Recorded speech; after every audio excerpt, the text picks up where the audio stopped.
Hello hello guys, welcome to JK study circle. आप सब जानते हैं कि हमारे इस चैनल पे साइंस की लेक्चर सीरीज़ चल रही है और आज हमारा साइंस का 9th लेक्चर होगा जो कि विटामिन्स है। और फ्रेंड्स, ज़्यादा से ज़्यादा सब्सक्राइब करें और शेयर करें ताकि हम आपके लिए ऐसी अच्छी वीडियो लाते रहें और हमें भी मोटिवेशन मिल सके। ज़्यादा टाइम ना लेते हुए चलो हम शुरू करते हैं। विटामिन्स, सबसे पहले देखिए विटामिन्स होता क्या है। Vitamins or the organic compounds require small amount in our diet। Vitamin जो है ये ऑर्गेनिक कंपाउंड हैं जो कि हमारी डाइट में स्मॉल अमाउंट में हमें चाहिए होते हैं। These are not required for providing energy, ये एनर्जी के लिए नहीं रिक्वायर्ड होते, but essential for regulating metabolism in human being, ये ह्यूमन बीइंग में मेटाबॉलिज्म को रेगुलेट करते हैं। Their deficiency causes specific diseases, अगर इनकी डेफिशिएंसी से हमें स्पेसिफिक डिजीज़ होती हैं जो हम आगे पढ़ेंगे। Excess of vitamin is also harmful, अगर हम विटामिन एक्सेस में लेंगे वो भी हमारे लिए हार्मफुल है। Therefore vitamin pills should not be taken without the advice of doctor. अगर कोई भी अगर आदमी विटामिन की टेबलेट लेता है तो उसको एडवाइस लेनी चाहिए सबसे पहले डॉक्टर से। Vitamin are represented by capital letter of English alphabets A B C D etcetera. Vitamin को हम रिप्रेजेंट करते हैं इंग्लिश अल्फ़ाबेट्स, जैसे ए हो गया, बी हो गया, सी हो गया और डी हो गया, एट्सेट्रा एट्सेट्रा, इनसे हम रिप्रेजेंट करते हैं। अब विटामिन कितने टाइप्स के हैं ये भी हम पढ़ते हैं, देखते हैं कितने टाइप के होते हैं। Depending upon the solubility in water of और fats, vitamin are classified into two groups. उनकी सोलबिलिटी वाटर या फैट में उनका कितना सोलबल है उस बेसिस पे हम विटामिन को कैटेगराइज करते हैं दो टाइप में। और वो टाइप कौन कौन सी हैं? एक हो गया फैट सॉल्युबल विटामिन्स और एक हो गया water soluble vitamins. Fat soluble vitamins कौन से हैं? These are vitamins A, D, E और के, ये हमारे हैं fat soluble. These are stored in liver and fat storing tissues, ये हमारे लीवर में स्टोर होते हैं या फैट स्टोरिंग टिश्यूज उनमें होते हैं प्रेजेंट। वाटर सॉल्युबल विटामिन कौन से होते हैं? बी ग्रुप विटामिन्स और विटामिन सी जो है वो सॉल्युबल होते हैं वाटर में। These vitamins must be supplied regularly in our diet, ये विटामिन हमारी डाइट में बहुत इनका एक इम्पॉर्टेंट रोल होता है because they are readily excreted in urine, ये हमारे यूरिन के थ्रू पास आउट हो जाते हैं। That is not stored in our body, ये हमारे बॉडी में स्टोर नहीं होते एक्सेप्ट विटामिन B12। सिर्फ विटामिन B12 हमारी बॉडी में वो स्टोर होती है, बाकी सब मतलब जो वाटर सॉल्युबल विटामिन है पर्टिकुलरली बी ग्रुप और विटामिन सी, बी ग्रुप में विटामिन B12 को छोड़ के बाकी सब एक्सक्रीट हो जाती हैं यूरिन के थ्रू और सिर्फ विटामिन बी ही हमारी बॉडी में स्टोर रह जाती है। अब अब हम पढ़ते हैं various type of vitamins and their function. ठीक है, सबसे पहले विटामिन ए, इसको हम बोलते हैं रेटिनोल। ठीक है, अब इसमें आपको पूछेंगे पेपर में क्या सोर्सेज तो पूछते नहीं है, फंक्शंस भी नहीं पूछेंगे आपसे, ये पूछेंगे डेफिशिएंसी, ये मैक्सिमम पूछी जाती है। और हम ये भी देख लेंगे कि किस किस ने इसको इन्वेंट किया। ठीक है, विटामिन ए इसको बोलते हैं रेटिनोल, और ये क्या कारण होता है इस डेफिशिएंसी से? कौन सी होती है? नाइट ब्लाइंडनेस होती है, dim vision in the evening at night, हमें शाम के वक्त या रात के वक्त हमें कम दिखाई देता है। जीरोथैल्मिया डेफिशिएंसी ऑफ कोरोना आई, जो कोरोना होता है ये काला वाला पोर्शन आएगा इसमें होती है ये डेफिशिएंसी, या अबनॉर्मल एपिथेलियल सेल ग्रोथ, मतलब एपिथेलियल सेल जो होता है उसकी अबनॉर्मल ग्रोथ होती है। ठीक है, इसकी वजह से। और ये it was the first soluble vitamin discovered by McCollum ने इसको डिस्कवर किया था 1930 में। पॉल कैरियर जो नोबेल प्राइज थे केमिस्ट्री में जिन्होंने लिया था 1937 में, उन्होंने इसका स्ट्रक्चर बताया था विटामिन ए का। ठीक है, अब हम चलते हैं आगे।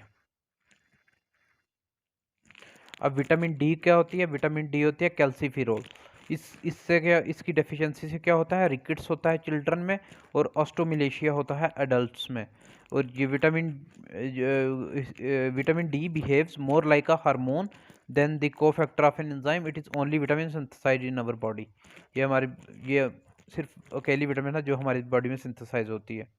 ठीक है, अब नेक्स्ट विटामिन ई, इसे बोलते हैं टोकोफिरोल। टोकोफिरोल, इसकी डेफिशिएंसी से मतलब रिप्रोडक्टिव फेलियर होता है, डिस्ट्रॉफी इंक्रीज होती है, हेमोलिसिस लीडिंग टू मेटा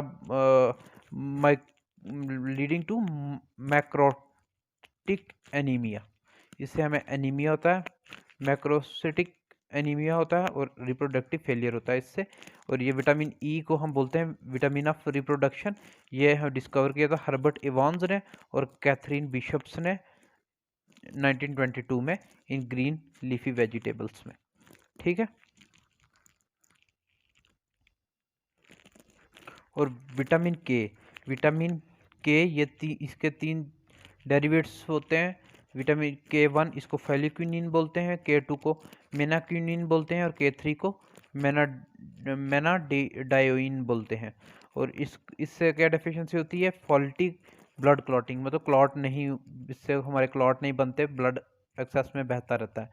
इसको dam isolated vitamin K1 and in the same year doji ने कौन सी विटामिन K2 दिए थी।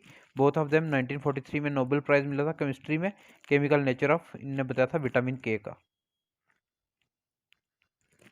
ठीक है, अब हमारे आएंगे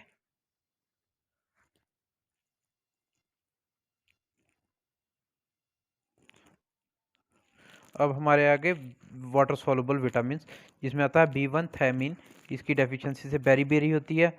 और ठीक है, और वेरिनिक सिंड्रोम और कोर्साकॉफ सिंड्रोम इसकी डेफिशिएंसी से होता है। इसको बनाया था एजेकमैन ने, डिस्कवर किया था 1897 में। ठीक है, विटामिन B2 इसको बोलते हैं राइबोफ्लाविन, इसकी डेफिशिएंसी से क्या होता है, चॉलिसिस।